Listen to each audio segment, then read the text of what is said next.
চুরি করেছে, তারা মেট্রো রেলের টাকা চুরি করেছে, তারা ফ্লাইওভারের টাকা চুরি করেছে। ওই টাকা তো সব শেষ হয়ে যায়নি, এখনো আছে।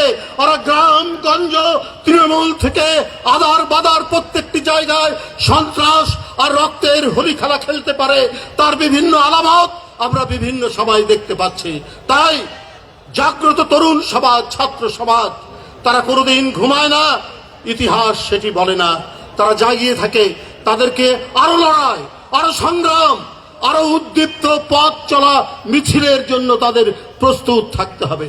বন্ধুরা আমার, আপনারা জাতীয়তাবাদী রাজনীতি, ছাত্র রাজনীতি করেন, আপনাদের ছাত্র সংগঠনের সাথে জাতীয়তাবাদী কথাটা আছে।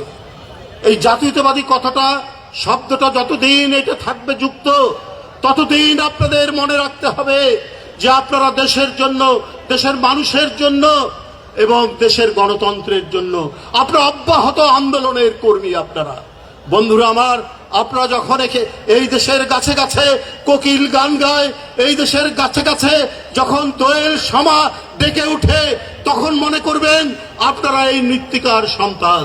তাই বন্ধুরা আমার, আমাদের নেতা তারেক রহমান, তার কাজ দেখেও মনে হয় আপনারা প্রত্যেকেই আমরা জাতীয়তাবাদী।